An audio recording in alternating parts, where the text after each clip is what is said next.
In this video, I'm going to show you how I resurrected this Razor SX500 I picked up on OfferUp for $50. I replaced the 3 dead lead-acid batteries with one 48-volt lithium-ion battery, which increased my speed by 5 miles an hour and also lightened the bike by 18 pounds. I also added this headlight and ran some LEDs underneath the plastics.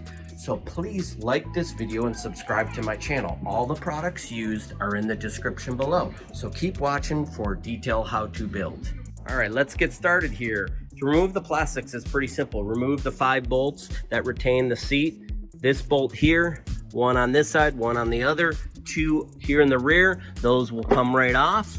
You'll be able to slide the seat off.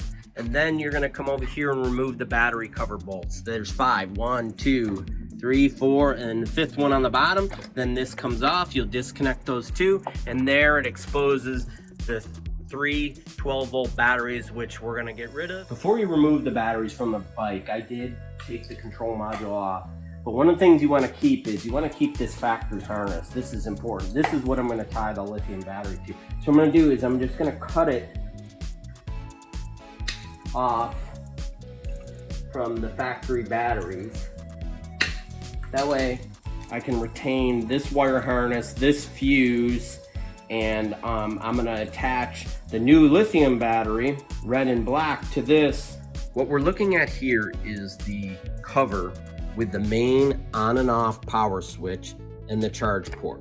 So what I did here was I connected the lithium ion battery connector to the main power supply. I use this inline fuse. You don't really need it because most lithium ion batteries have a BMS, but the power comes in. I have this factory connector. The power goes up to the on and off switch, comes out and goes to the control module. Now what I did here was I spliced in using these solder and seal connectors.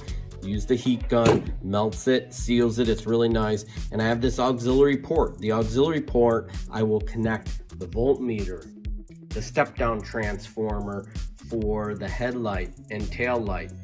Okay, what I did here was I pulled back sheathing on the battery to expose the wires. You have to be very careful because if you connect these 2 wires, they'll spark, could cause a fire. What I'm gonna do is cut them one by one, and then I'm gonna add a connection to it so I can use the factory charge port.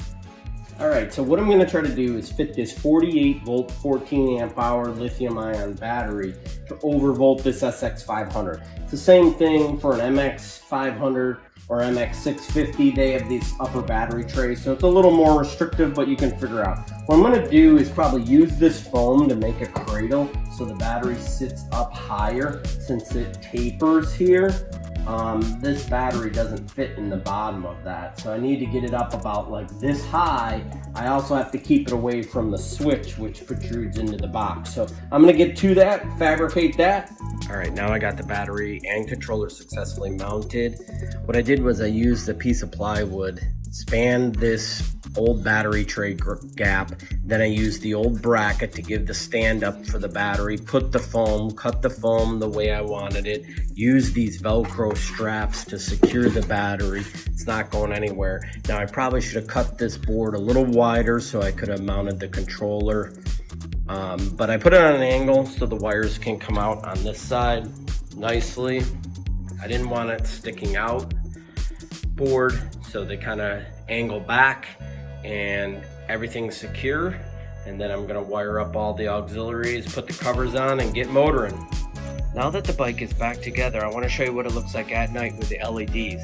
I ran 3 LED strips, 1 on each side of the frame and 1 under the frame to act like a tail light. It's all controlled by the master switch for the headlight, so I can turn it on and off. I also added a voltmeter so I know the battery levels.